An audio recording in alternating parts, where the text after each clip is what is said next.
한 번은 교통경찰이 순찰을 하고 있었는데요. 그 교통경찰을 비웃기라도 하듯이 어떤 차 한 대가 너무나 빠른 속도로 확 지나갑니다.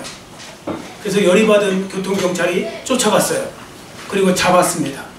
잡고서 보니까 5명이 꽉 차 있는 거예요. 할아버지부터 할머니 다 한 집안 식구가 이제 다 있는 거예요. 그래서 이제 교통경찰이 운전석에 다가와서 운전자에게 말했습니다. 당신은 속도 위반을 했습니다. 그러니까 면허증을 제출해 주십시오. 그랬더니 옆에 마침 부인이 앉았는데 부인이 아주 방긋 웃으면서 말합니다. 우리 남편은 무면허 운전이에요. 그러자 그 교통경찰이 어이가 없다는 듯이 그럼 당신은 지금 이제 속도 위반에다가 무면허증, 무면허 운전이니까 이제 어떻게 보면 이제 딱지를 끊겠다고 그랬어요. 그랬더니 또 뒷자리에 앉아있는 어린 꼬마가 또 이렇게 말합니다. 경찰 아저씨, 우리 아빠 소주 3병밖에 안 마셨어요. 그래서 또 어이가 없잖아요. 이제는 하나 더 붙었습니다. 음주운전. 자, 그랬더니 할머니가 또 옆에서 또 뒤에서 또 중얼중얼 거려요. 거봐라, 훔친 차로 오래 못 간다고 그랬지. 뭐 이러고 있어요. 그러다 또 이번에 또 할아버지가 한 말씀 하십니다. 애비야, 우리 턴 거 걸린 거냐? 뭘 털었는지는 모르겠지만 뭐 그랬대요. 자, 여러분, 이 상황을 사자성어로 뭐라고 할까요? 설상가상이라고 합니다. 설상가상. 설상, 뭐 눈설자죠. 자, 설이상자고. 자, 눈이 내리는데 거기다가 또 서리까지 내려요. 이걸 말할 때 쓰죠. 어려운 일이나 불행이 막 겹쳐서 일어났을 때 설상가상이라는 표현을 쓰는데 그냥 제가 재밌게 표현하느냐고 그냥 이 유머로 만들어 본 겁니다. 여러분, 한번 사람들이 사는 인생을 보십시오. 단지 어려운 일 한 번 정도가 아니라 막 겹쳐서 일어날 때가 있어요.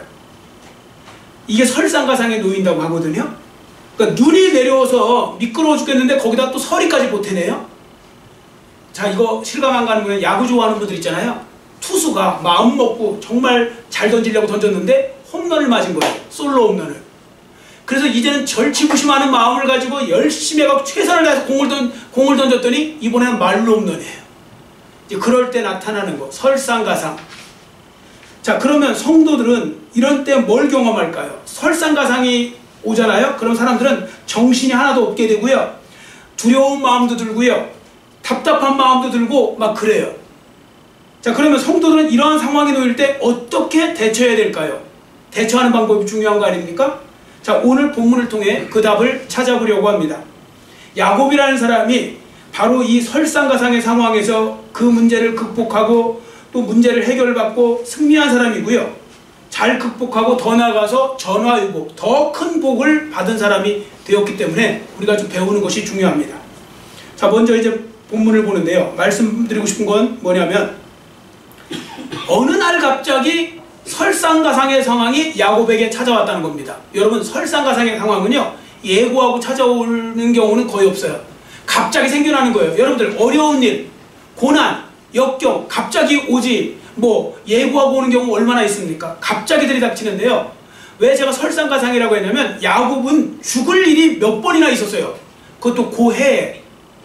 우리도 살다 보면 그럴 때 있잖아요. 어떤 애는 되게 편안하게 사는 것 같은데 어떤 애는 뭐 계속 뭔가 엉켜갖고 힘들 때 있어요. 그쵸? 막 죽을 일이 막 겹쳐서 오기도 하고 뭐 힘든 일이 겹쳐서 오기도 하고 아픈 사람은 아픈 일이 막 계속 또 겹치기도 하고 요거 나면 또 저게 오고 저거 나면 또 저게 오고 막 이럴 때 있잖아요. 야곱이 딱 고해에 그런 때였어요. 야곱이 여러분들 아시는 것처럼 외삼촌 라반의 집에 있다가 20년 만에 도망 나왔어요. 도망 나오다가 걸렸어요. 왜냐면 그 외삼촌 라반이 3일 뒤에 알았지만 뭐 말 타고 쫓아오니까요. 그 아들들하고 사람들을 데리고 쫓아와서 어떤 마음으로 쫓아왔냐면 진짜 야곱을 죽이려고 했어요. 너무 화가 나갖고요.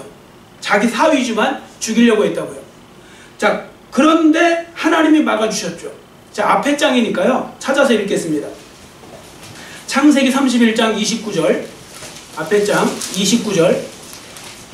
창세기 31장 29절 같이 읽습니다. 너를 해할 만한 능력이 내 손에 있으나 너희 아버지의 하나님이 어젯밤에 내게 말씀하시기를 너는 삼가 야곱에게 선악간에 말하지 말라 하셨느니라. 아멘. 라반은 정말 죽이려고 해를 가하려고 왔잖아요. 근데 하나님이 극적으로 막으셨어요. 그리고 하나님이 이번에는 야곱에게 나타나신 것이 아니라 직접 라반에게 역사하셨어요. 너 야곱 건들기만 건드려? 그럼 너도 죽어. 이런 식으로 겁을 주셨겠죠. 그러니까 그가 야곱을 어떻게 할 줄 모르고 어제 하나님이 막으셔갖고 내가 너 살려준 건 줄 알아? 하고서 이제 돌아갔어요. 자, 큰 위기를 이제 야곱이 극복한 거 아닙니까? 그럼 사람이 큰 위기를 극복하고 나면 좀 한동안 좀 평안해야 살만한 거 아닙니까? 근데 야곱에게 돌발적으로 또 와요. 얼마 되지도 않았는데. 이번에는 안도의 한숨을 내쉬기 전에도 오는데 그게 바로 뭐냐면 친형인 그 에서가 400명의 군사를 끌고 자기를 죽이기 위해서 또 지금 자기를 마주보고 나오고 있는 거예요. 여러분 한번 생각해 보세요. 얼마나 오금이 저릴까요? 얼마나 떨렸겠습니까? 자기만 죽는 게 아니고 자기 가족들도 다 죽어야 되는 겁니다. 그것은 너무, 근데 사람이 그럼 오금 저릴 때 있잖아요. 언제 오금 저리고 언제 더 떨리는지 아세요? 죄 졌을 때. 자, 여러분들도 경찰 볼 때 그때 느낌 다르지 않으세요?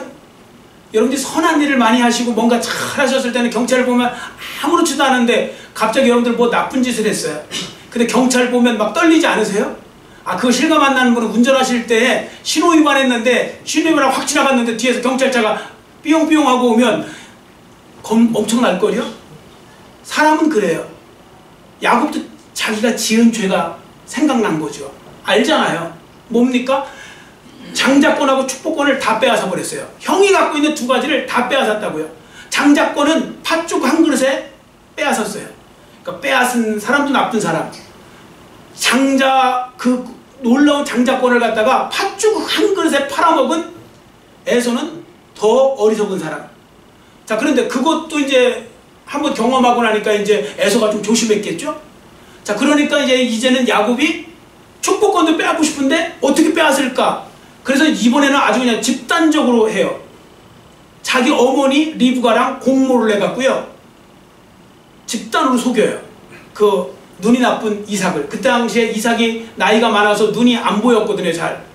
자, 그랬더니 그 어머니와 둘이 꾀를 내갖고 양털 가죽 같은 걸로 해갖고 털을 갖다 붙여갖고 에서처럼, 에서는 털 사람이니까요. 그리고 또 뭐 양을 맛있게 요리해갖고 또 금방 사냥해서 또 별미를 만들어 온 것처럼 속여갖고 결국 축복권을 받아내죠. 자, 그러니까 이거요. 아버지를 속인 거예요. 대놓고. 아니, 그 모자간에 그 아버지를 속인 거라고, 이삭을 갖다가. 자, 이게 얼마나 큰 죄입니까? 그리고 이거 에서 편에서 한번 생각해 보세요. 해도 너무한 거 아닙니까? 아니, 하나 뺏는 것도 열받아 죽겠는데 거기다가 또 축복권도 그것도 어머니랑 작당을 하고서 빼앗아 가버렸어요. 얼마나 이성을 잃어버린 거야, 에서가. 내가 야곱을 죽이지 않으면 나는 뭐 예를 들어 사람이 아니다, 이런 식으로 생각했어요. 그런데요, 여러분, 에서는요 꽤 괜찮은 사람이에요. 세상적으로 볼 때는요 에서가 상남자예요. 그리고 에서는 예의도 있는 사람이에요.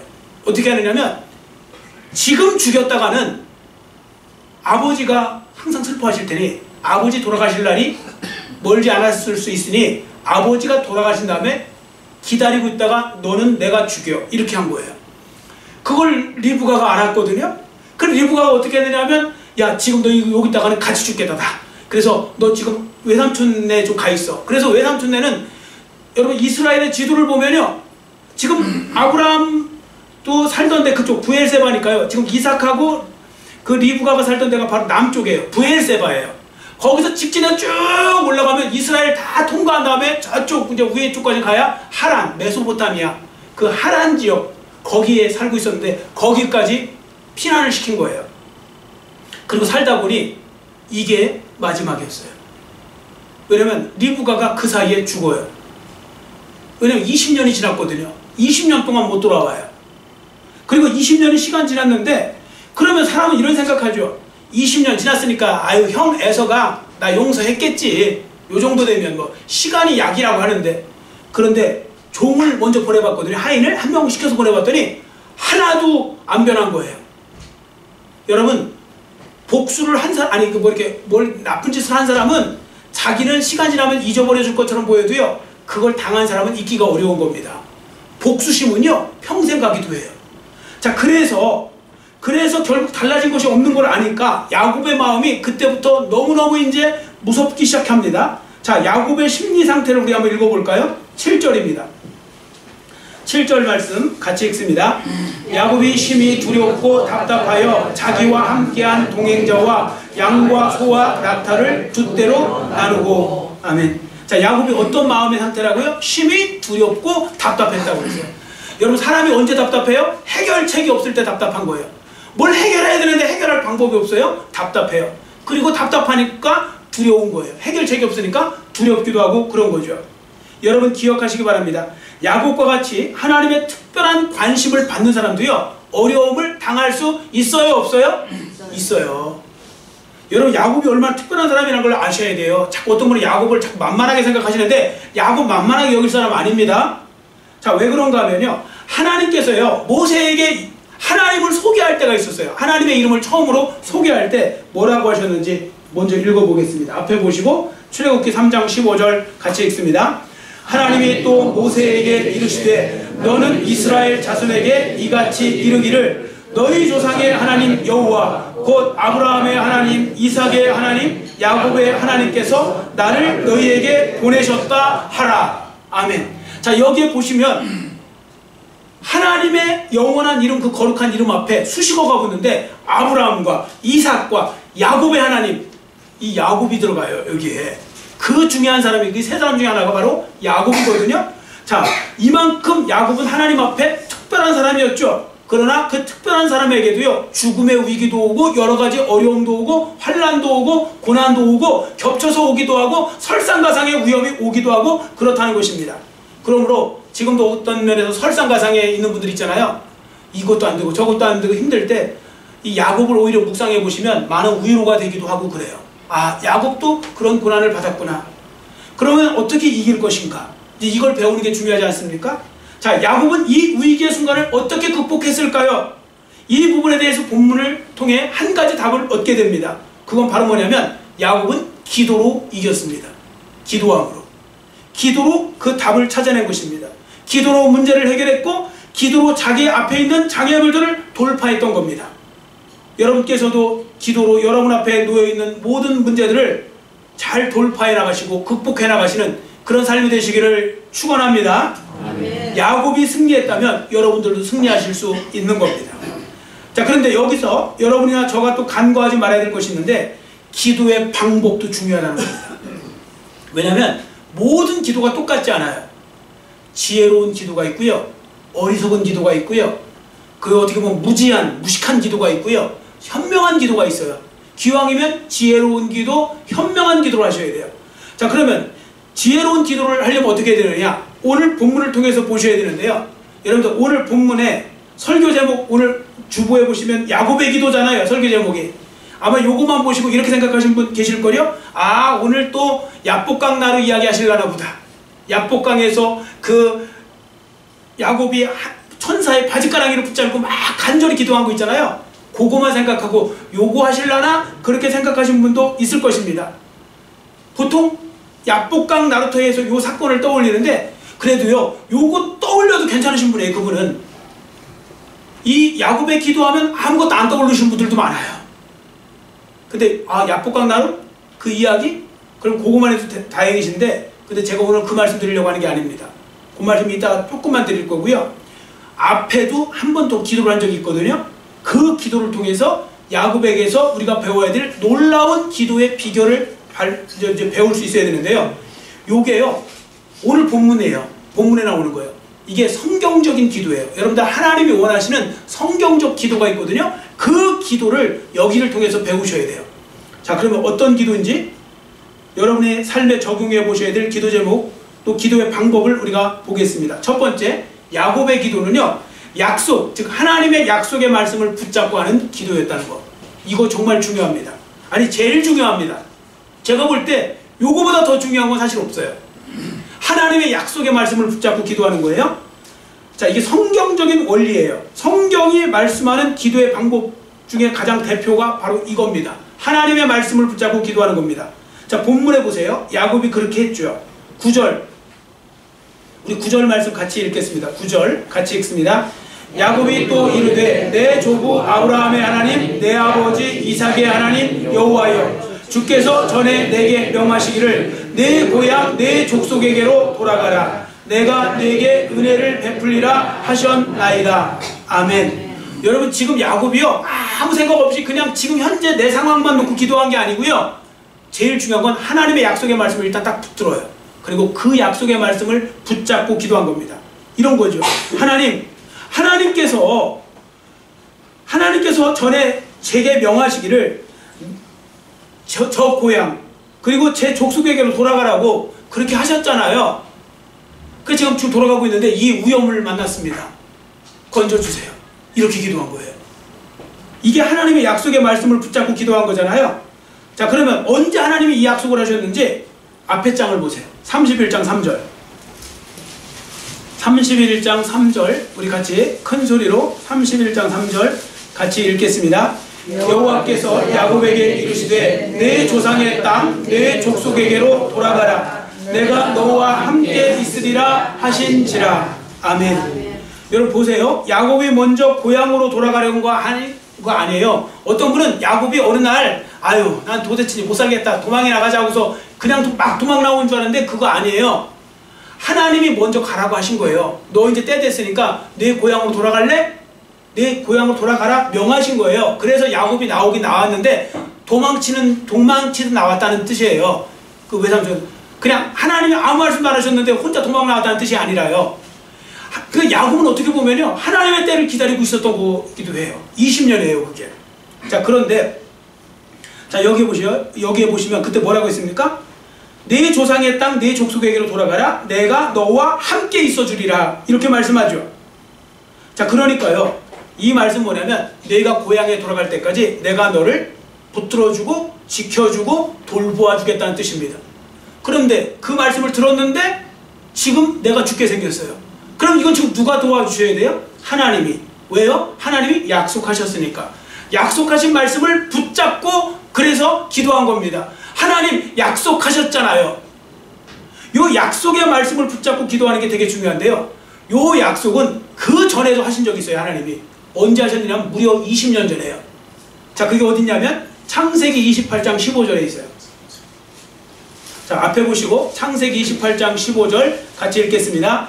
내가 너와 함께 있어 내가 어디로 가든지 너를 지키며 너를 이끌어 이 땅으로 돌아오게 할지라. 내가 내게 허락한 것을 다 이루기까지 너를 떠나지 아니하리라 하신지라. 아멘. 이미 그 외삼촌의 집에 갈 때부터 하나님은 돌아오게 하실 거라고 했고요. 돌아올 때까지 내가 너를 지켜주고 붙들어주고 인도해 주겠다고 약속을 해주신 거예요. 그리고 또 그 말씀을 앞에 또 그 31장의 그 뒷부분에 보시면 또 말씀하고 있는 거죠. 그래서 그 말씀을 붙잡고 기도한 거예요. 그래서 약속의 말씀을 붙잡고 기도하면 그게 힘이 있고요. 하나님도 꼼짝 못하세요. 왜냐하면 하나님이 약속하신 건 하나님은 변치 않으시거든요. 그렇기 때문에 약속의 말씀을 붙잡고 기도하는 건 정말 중요한 거거든요. 여러분 혹시 자녀들 어렸을 때 생각해 보세요. 자녀들 어렸을 때 생각하면 그때 여러분들이 뭐 이렇게 애들 꼬시느냐고 뭐 이렇게 야 뭐 하면 너 장난감 사줄게 했는데 했어요. 근데 내 깜빡 잊고 안 했어요. 그리고 어떤 때는 그냥 원래는 말만 그렇게 한 거예요. 근데 애가 이렇게 이야기할 때 있죠. 엄마 약속했잖아요. 장난감 사는데 약속했잖아요. 그러면 여러분들 마음이 흔들려요? 안 흔들려요? 안 흔들리는 분들은 정말 대단하신 분들이에요. 내가 약속했는데 어떻게 안 흔들려요? 약속했잖아요. 요 말에 자꾸 찔리는 거예요. 그래서 결국은 사주게 돼요. 사람도. 하나님이 약속하신 것에 대해서 우리가 그런 태도로 하나님 약속하셨잖아요. 그거 붙들고 나가는 건 중요한 거예요. 여러분 마귀는 믿지 마세요. 마귀는 어제 말 다르고 오늘 말 다르고 내일 말 달라요. 그런데요 우리 하나님은 어제나 오늘이나 영원토록 변함없으세요. 히브리서 13장 8절에 예수 그리스도는 어제나 오늘이나 영원토록 동일하시다고 그랬잖아요. 자 어느 정도인가? 자, 앞에 보시고 민수기 23장 19절 같이 읽겠습니다. 하나님은 사람이 아니시니 거짓말을 하지 않으시고 인생이 아니시니 후회가 없으시도다. 어찌 그 말씀하신 바를 행하지 않으시며 하신 말씀을 실행하지 않으시랴. 아멘. 여러분 이 말씀을 기억하시고요. 기도하실 때 감정에 따라 기도하지 마세요. 너무 그때 기도하면 안 돼요. 말씀을 붙잡고 기도해야 그 기도가요 굉장히 어떻게 보면 정리도 잘 될 뿐 아니라 이렇게 잘 이렇게 진행이 될 수 있어요. 어떤 분은요, 약간 정신이 너무 왔다리 갔다리 하셔갖고, 오늘은 기분 좋다고 이 기도했다가, 내일은 기분 좋다고, 기분 나쁘다고 저 기도했다가, 뭐 이렇게 하면 하나님도 어떻게 하라는 건지, 뭘 원하는 건지를 하나님도 헷갈리실 정도로 하시면 안 돼요. 약속의 말씀을 붙잡고 기도하는 게 되게 중요한 것입니다. 그런데요, 어떤 분이 이렇게 질문하세요. 솔직히 이렇게 질문하시고, 근데 목사님, 약속의 말씀을 붙잡고 기도한다는 게 무슨 의미예요? 듣기는 무슨 말인지 알겠는데 어떻게 약속의 말씀을 붙잡아요? 뭐 어떻게 붙잡습니까? 뭐 기도하다가 하나님 말씀 주실 수도 있고, 뭐 여러분들 말씀을 읽는데 뭐 이렇게 또 하나님 말씀을 주실 수도 있고 그러잖아요. 근데 이런 거 있어요. 예를 들어 볼게요. 여러분들 성경 말씀을 읽을 때도 그렇지만 또 설교를 들을 때도요, 어느 날 갑자기 제 설교를 듣는데 어느 순간에 딴 때도 은혜가 됐어요. 물론 은혜가 안 되는 분도 있겠지만 딴 때도 은혜가 됐어요. 근데 은혜가 됐는데 오늘따라 뭘 딱 말씀하셨는데 이건 딱 나한테 하신 말씀처럼 뭔가 약간 또 찌리리 하면서 오는 게 있어요. 뭔가 찡하게 올 때 있어요, 없어요? 뭐 없는 분은 죄송해요. 제가 부족해서 그런 거니까. 어떤 때요, 이게 딱 들으면요, 오, 이거 나한테 주신 말씀 같은데 이게 뭔가 좀 찡하게 올 때가 있어요, 사람이. 그때 그 말씀은요, 진짜 나한테 주셨을 확률이 높아요. 그걸 레마라고 하거든요. 레마라고도 발음하는데 레마. 이게 뭐냐면 이건 특별히 하나님께서 나에게 주신 말씀인데 그건 따로 구분시키느냐고 하나님께서 정말 이렇게 좀 색다르게 확 오게 만드세요. 뭐 심지어 어떤 분은 전율을 느끼기도 해요. 그리고 어떤 분은 그 말씀 붙잡고 인생이 바뀌기도 해요. 그런 말씀이 있어요. 자, 그런 말씀 잘 들으시려면 예배를 빼야 돼요, 안 빼야 돼요, 자꾸? 왜냐면 나가 그 하나님 준비하셨는데 그날 안 와갖고 또 미루다가 나중에는 몇십 년 지나가는 경우도 있어요. 자, 여하튼 중요한 건 그 말씀이 오잖아요. 그럼 그 말씀을 적어놓으세요, 반드시. 왜 적으셔야 되냐면 적어놓으시고 기도하세요. 요거 잊어버려요. 여러분이 머리가 나빠서 잊어버리는 것도 잊어버리는 거지만 마귀가 잊어버리게 해요. 마귀가 고고해요. 그래서 정말 지혜로운 사람들은 기도 수첩이라는 게 있어요. 그걸 적어놓으세요. 그리고 그걸 놓고 기도하세요. 왜냐면 그때는 내가 찡해가고 할 것 같은데 나중에 지나면 안 하게 되거든요. 그때 아, 이게 내가 나한테 주신 말씀이었지. 그걸 붙들고 기도할 때요, 결국 기도하다 보면 하나님의 놀라운 역사가 이루어지기도 하고요, 어떤 면에서 하나님의 그 어떤 그 꿈이 나를 통해서 또 성취되기도 하고 막 그러거든요. 자, 그런 부분들을 통해서 말씀을 잘 붙잡는 게 중요해요. 그래서 제가 그냥 재밌자고 말씀드리는 거예요. 아니, 재밌자고 말씀드리는 거면서도 사실이에요. 2009년도에 제가 이제 미국에서 목회할 때, 담임 목회를 할 때요, 송구영신 예배라는 거 드리잖아요. 12월 31일 날 송구영신 예배를 드리는데, 그때 지금도 우리 교회에서는 하지만 성경 구절을 이렇게 나눠줘요, 하나씩에. 그의 새해 말씀. 어떤 분은 그게 무슨 이거 뭐 부족 주는 거냐고 이렇게 하면서 반대하는 분도 있는데, 그런 분들은 안 받으시면 돼요. 아니, 다 하나님 말씀인데 뭘 받으면 어때요? 그래서 어쨌든 받았어요. 근데 받았는데 신기한 건, 저는 딱 받았는데 받은 말씀이 하필은 지금 앞에 읽었던 이 말씀이에요. 창세기 28장 15절. 자, 한번 다시 한번 저한테 주신 말씀인데 한번 같이 읽어보겠습니다. 내가 너와 함께 있어 내가 어디로 가든지 너를 지키며 너를 이끌어 이 땅으로 돌아오게 할지라. 내가 내게 허락한 것을 다 이루기까지 너를 떠나지 아니하리라 하신지라. 아멘. 여러분, 저 말이 너무 웃기지 않아요? 왜냐면 제가 그때 담임 목사로 지금 담임 목회를 하고 있는데, 미국에서 멀쩡히 잘하고 있는데 갑자기 너를 이끌어 이 땅으로 돌아오게 할지. 이 땅이 어디예요? 제가 여기서 출발했으니까 이 땅이 여기잖아요. 그거 너무 이상한 거예요. 그래서 솔직히 처음으로 잘못 뽑았나? 뭐 이게 전에 해당 사항이 없는 걸 뽑았지 했는데, 신기한 건 그 다음에 제가 온 거잖아요. 그 다음에 모든 일이 다 그렇게 다 조정되더니 제가 그 다음에 온 거잖아요. 2009년도 때 제가 2010년도 2009년도 그때, 예, 아니고 그 다음에예요. 자, 정확하게 하나님께서요, 그걸 이루어졌는데 나중에 보니까 신기한 거예요. 그래서 왔는데 그 자리가 바로 오늘 새세력교회예요. 물론 여러분들은 그때 그 말씀을 왜 받았느냐고 하는 분도 있겠죠, 여기. 받지 말지. 그런데 중요한 건 받았잖아요. 그리고 왔잖아요. 그리고 여기서 여러분들한테 이 말씀을 전하고 있잖아요. 약속의 말씀은요, 하나님의 말씀은 진짜 신기해요. 제가 이걸 너무 많이 경험해봐서 여러분들한테 드리는 거예요. 여튼 말씀을 꼭 붙잡고 기도하시기를 축원합니다. 야, 하나님의 말씀을 우습게 여기면 애서짝이 나요. 근데 하나님의 말씀을 잘 붙잡으면 복이 돼요. 자, 두 번째, 야곱의 기도는 어떤 기도였느냐면요, 감사함을 가지고 드리는 기도였어요. 감사함. 자, 10절을 우리 한번 같이 읽겠습니다. 본문 10절 같이 큰 소리로 읽습니다. 나는 주께서 주의 종에게 베푸신 모든 은총과 모든 진실하심을 조금도 감당할 수 없사오나 내가 내 지팡이만 가지고 이 요단을 건넜더니 지금은 두 때나 이루었나이다. 아멘. 여러분 여기서도 또 하나 배우세요. 뭐냐면 성도들이 기도할 때요 너무 한쪽만 치우쳐서 기도하는 경우가 있어요. 예를 들어서 이렇게 말해요.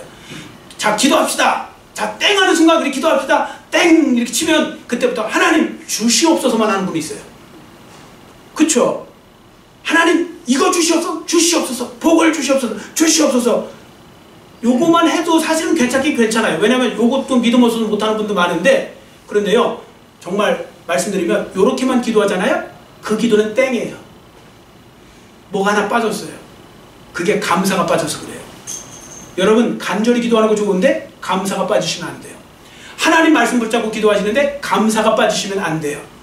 여러분 사람들 간에도 보세요. 어떤 사람이 어려워서 여러분이 도와주셨어요. 그때 또 와서 또 도와달래요. 그 도와줬어요. 또 와서 도와달래요. 도와달래요. 계속 도와달래요. 뭔가 좀 이상하지 않아요? 뭐가 하나 빠지지 않았어요? 아니 도와줬으면 와서 너무너무 감사합니다. 지난번에 도와주셔서 너무너무 제가 은혜를 입었습니다. 근데 이번에 좀 어려운데 좀 한 번 더 도와주실 수 있어요? 요렇게 말하는 거랑 뭐 맡겨놓은 거 마냥 도와주세요. 도와주세요.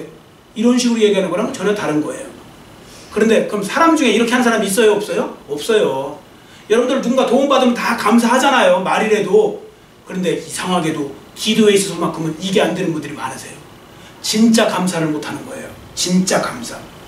여러분 진짜 감사하려면 충분한 시간을 가지고 차분한 마음을 가지고요 그렇게 기도하세요. 제가 또 기도의 요령을 하나 또 말씀을 하나 드리는데요. 여러분 기도하실 때 있잖아요. 그 시간을 배분을 잘 하세요. 어떤 분은 시간이 짧아서 구하기도 다 어려워요. 그래도 줄이세요. 설령 그게 10분만 주어졌잖아요. 거기서 줄이세요. 그리고 차분하게 하나님 앞에 감사하는데 먼저 감사하려면 그동안에 살아온 걸 떠올리면서 하나님 주신 은혜를 떠올리세요. 그리고 그걸 감사하세요. 감사하세요. 진짜로 진심으로 영혼 없는 감사 말고 진심으로 감사하잖아요. 그럼 나중에 여러분들이 10분 구할 걸 1분 안에 구하잖아요. 하나님 구하기 전에도 아시잖아요. 그 기도가 더 응답이 될 확률이 높아요. 여러분 하나님은 예의 없는 사람 참 하나님은 별로 안 좋아하시는 거라는 걸 제가 성경을 공부하면 배워요. 그 중에 하나가 뭐냐면 감사가 없는 거예요. 하나님이 복을 주셨는데도 주신 건 하나도 생각 안 하고 안 주신 것만 갖고 원망하고 불평하고 맨날 하나님 앞에 투덜투덜거리면 그건 하나님 앞에 절대 좋은 모습이 될 수가 없거든요. 자, 감사 기도를 하셔야 되고요. 끝으로 야곱의 기도는요 간절한 간구함이 있어야 돼요. 이것도 중요한 간절한 간구함. 11절 우리 한번 읽겠습니다. 본문 11절 같이 읽습니다. 내가 주께 간구하오니 내 형의 손에서 에서의 손에서 나를 건져내시옵소서. 내가 그를 두려워함은 그가 와서 나와 내 처자들을 칠까 겁이 나기 때문이니이다. 아멘. 자, 여기 보시면 간구했다는 말은 간절히 애타는 마음을 갖고 기도했다 그런 뜻이거든요. 그 기도는요 놀라운 역사가 일어나요. 예전에 정말 있었던 일인데요. 어느 날 한 직원이 실수로 그 공장에 불을 내버렸어요. 한꺼번에 불이 다 타버렸으니 이게 얼마나 황당합니까? 그 사장 남편 되시는 분이 너무 어이가 없어갖고 막 잿더미에서 울고 앉아 있었어요. 근데 아내가 이제 와서 보니까 진짜 다 탔는데 막 남편이 울고 있으니까 얼마나 마음이 아파요? 그 아내도 그 교회로 왔어요. 이제 교회 다니는 이제 성도님이니까. 그래서 이제 거기서 하나님 앞에 정말 막 울면서 기도했대요. 강대상 앞에서 엎드려서. 하나님 저희를 버리셨습니까? 지난 6년간 아침부터 저녁까지 손발톱 다 빠지도록 거기서 진짜 피가 날 정도로 열심히 일했는데 이제 남은 건 다 타버린 이 공장뿐입니다. 이제 아무것도 없습니다. 뭐 이러니까 너무 괴로운 거예요. 남편은 잿더미 위에서 아내는 그 강대상 앞에서 그렇게 울면서 기도하는데 그래도 기도하는 사람에게 하나님은 역사하시는 거예요. 갑자기 그런 생각이 들더래요. 그래도 범사에 감사를 했으니 감사해보자. 범사에 감사라고 했잖아요, 성경에. 그래서 그때 생각해보면서 그럼 뭘 감사할까 생각해보니까 그래도 공장이 다 탔는데도 남편이 다치지 않고 우리 가족 건강하고 뭐 그래도 아직도 이렇게 저기 있고 하나님이 여전히 나와 함께 계시고 뭐 이런 걸 저런 걸 생각하니까 그냥 하나님 앞에 감사가 나오더래요. 그리고서 정신이 번쩍 들더래요. 그리고 내가 더 열심히 기도하지 못했구나. 더 열심히 기도해보자. 하나님이 정말 살아계시면 도와주실 것이다. 그걸 믿고 간절히 기도하면서요. 그때 한 일이 뭐냐면 범사에 감사합니다. 그걸 하면서 살았대요. 범사라는 건 무릎 범자예요. 어려울 때, 고통스러울 때 보통 우리가 감사헌금 드릴 때, 저도 사실은 그런 분 감사헌금 드리면 더 기도 많이 하게 돼요. 이 감사헌금 봉투에 범사에 감사합니다 쓴 건 좋은 일이, 우리 세상 말로는 좋은 일이 있어서 감사한 게 아니에요. 그분은 뭔가 어렵지만 믿음으로 감사한 거예요. 범사에 감사합니다. 그렇게 했대요, 이분이. 근데 정말 하나님께서요, 하나하나 문제를 해결해 주시더니 나중에 남편이 그것 때문에 다 회복됐고요. 남편이 교회를 나왔고 직분자가 되었고 차량을 사갔고요. 교회 차량을 사주고 거기서 차량 봉사를 하면서 그렇게 지냈대요. 그 간구를 통해서 다시 세워진 기업이 삼양가구사라고 합니다. 삼양가구사, 그 이야기를 한 거거든요. 여러분, 다시 한번 말씀을 드립니다. 야곱처럼 간절히 기도하셔야 됩니다. 야곱처럼 간절히 기도하면 그 부분에 있어서요, 그럼 우리가 뭘 볼 수 있느냐면, 자, 24절부터 보세요. 본문 24절부터 29절이 여러분들이 아까 말씀드렸던 잘 아는 야복강 나루터에서 얼마나 간절히 기도했는지 그 부분을 보여주는 거죠. 천사의 바짓가랑이를 붙잡는다고 그러잖아요. 우리 흔히 하는 말대로. 그만큼 간절히 기도하는 겁니다. 자, 그러면 우리는 어떻게 기도해야 간절한 기도를 할 수 있을까요? 여러분, 간절함이 나오려면 그 중에 한 가지 방법을 11절을 통해서 봅니다. 11절 다시 한번 같이 읽겠습니다. 11절 같이 읽습니다. 내가 주께 간구하오니 내 형의 손에서 에서의 손에서 나를 건져내시옵소서. 내가 그를 두려워함은 그가 와서 나와 내 처자들을 칠까 겁이 나기 때문이니이다. 아멘. 여러분, 사람 간에도요, 간절해지고 진실해지려면요, 사실대로 말씀하셔야 돼요. 자꾸 숨기시면 안 돼요. 여러분, 하나님 앞에 기도하는 시간은 인터뷰하는 시간이 아니에요. 어떤 분들은 기도하실 때 보면 너무 그렇게 형식적으로 기도하세요. 나의 이런 약한 모습은 안 드러내고 싶어. 나의 이런 말까지 하면 너무 내가 구차해 보여. 그러시면 간절해지지가 않아요. 사람 간에 진실하게 그 간절함은요, 다 털어놓을 때 간절해지고 가까워지는 거예요. 사람 간에도 그렇더라고요. 저는 사람들하고 되게 사귈 때, 교제할 때 보면 되게 가까이 가는 스타일이거든요. 왜 가까이 가느냐면 상대편이 되게 빨리빨리 저한테 가까이 오세요. 진짜로. 왜 가까이 오시는지 아세요? 제가 목사답지 않게 다 얘기해요. 그냥 다 얘기해요. 그냥 저 숨기는 게 없어요. 그냥 앞뒤 안 가리고 다 얘기해버려요. 그러니까 상대편이 다 앞뒤 안 가리고 다 얘기하니까 자기도 앞뒤 안 가리고 다 얘기할 수밖에 없어요. 그래서 허심탄회하게 얘기가 되는 거죠. 자, 하나님 앞에서도 마찬가지예요. 그래서요, 야곱 보세요. 야곱이 뭐라고 합니까? 거기 나오잖아요. 내가 그를 두려워하면 그가 와서 나와 내 처자들을 칠까 죽일까 겁이 나기 때문이라고. 하나님 도와주세요. 우리는 이렇게 배우잖아요. 우리나라 특히 남자들 뭐하면 울지 말라고. 남자는 우는 거 아니야. 그리고 좀 무섭다 그러면 무섭다가 뭐야 남자가. 그렇게 하면 안 돼. 이게 아예 습관화돼갖고 하나님 앞에 그렇게 못하는 분들이 있어요. 아파도 안 아픈 척. 하나님 앞에서조차. 그러실 필요 없어요. 여러분, 아프시면 아프다고 하나님 앞에 하시고요. 울고 싶으면 우시는 거예요. 하나님 앞에. 그리고 여러분 원망하고 싶으면 원망도 하세요. 필요하시면. 자녀들도 부모 앞에서 원망하잖아요. 그러니까 다 하세요. 하고 싶은 거. 그 대신 진실하게 좀 하세요. 그리고요, 그러면 하나님께서 그 부분을 만져주세요. 하나님 가식 떠는 사람에게는 역사하시기 어려워요. 그래서 이렇게 다 맡기시잖아요. 그러면 하나님 앞에서 간절함을 가지고 하는 거고요. 여러분들도 한번 보세요. 어떤 때 이렇게 사람들하고 이야기할 때 내 이야기, 진실한 이야기를 하다 보면 갑자기 방언 터지듯이 다 나오면서 다 적극적으로 얘기하게 되죠. 하나님 앞에도 똑같아요. 기도할 때도요. 그래서 기도할 때 자꾸 형식 찾는 분들은 그 기도가 간절해지기가 어려워요. 그러니까 이 부분도 여러분들이 하나를 좀 아셨으면 좋겠고요. 자, 말씀을 마치는데요. 어떤 분이 기도에 대해서 이렇게 정의했습니다. 자, 저를 따라해주세요. 기도란 그리스도의 능력을 붙잡는 손입니다. 아멘.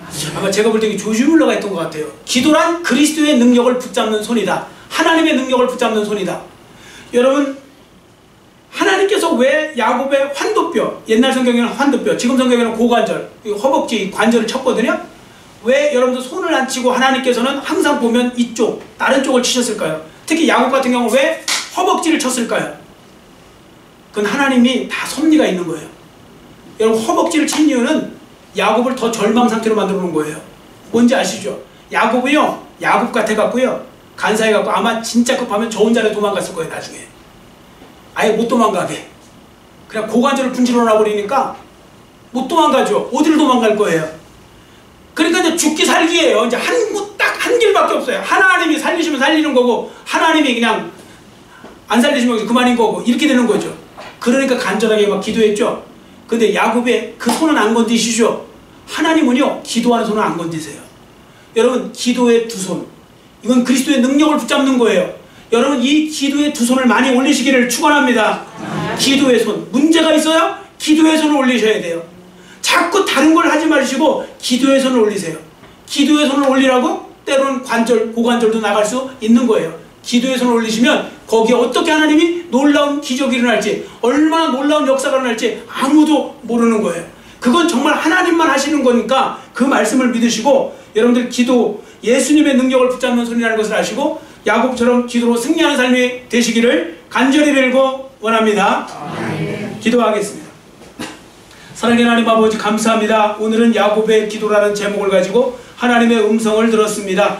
하나님 아버지, 우리도 야곱과 같은 그러한 하나님이 기뻐하시는 기도, 하나님이 원하시는 기도, 성경적인 기도를 하기를 원하오니, 그래서 정말 기도의 능력을 체험하는 그 기도를 하기 위해서라도 우리는 하나님의 약속의 말씀을 붙잡고 우리가 기도하게 하여 주시고, 우리가 더욱더 간절히 주님 앞에 또 우리가 기도하게 하여 주시고, 그리고 오늘 주신 말씀대로 우리가 열심히 하나님 앞에 모든 것을 맡기고 기도할 때 우리도 기도로 승리하고, 야곱이 기도로 설상가상의 상황을 이겨낸 것처럼 우리도 설상가상의 상황이 설령 있을지라도 그 모든 것을 기도로 능히 이기고도 남은 믿는 하나님의 자녀들 모두가 되게 하여 주시옵소서. 감사드리오며 예수님의 이름으로 간절히 축복하며 기도드렸사옵나이다. 아멘. 382장 부르시면서 준비하신 예물 드립니다. 382장입니다.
일어서신 후에 주보 안에 있는 좋으신 하나님 부르면서 봉헌합니다.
사랑의 하나님 아버지 감사합니다. 이 시간 예배를 드리면서 주님 주신 말씀대로 우리가 야곱의 기도를 할 것을 다시 한번 또 마음에 새기고 결단하게 해주시니 감사합니다. 그 말씀 그대로 순종하여서 야곱의 기도를 하여 우리도 주님 안에서 우리에게 있는 모든 문제들을 잘 해결해 나가고 승리하는 삶을 살아가는 하나님 나라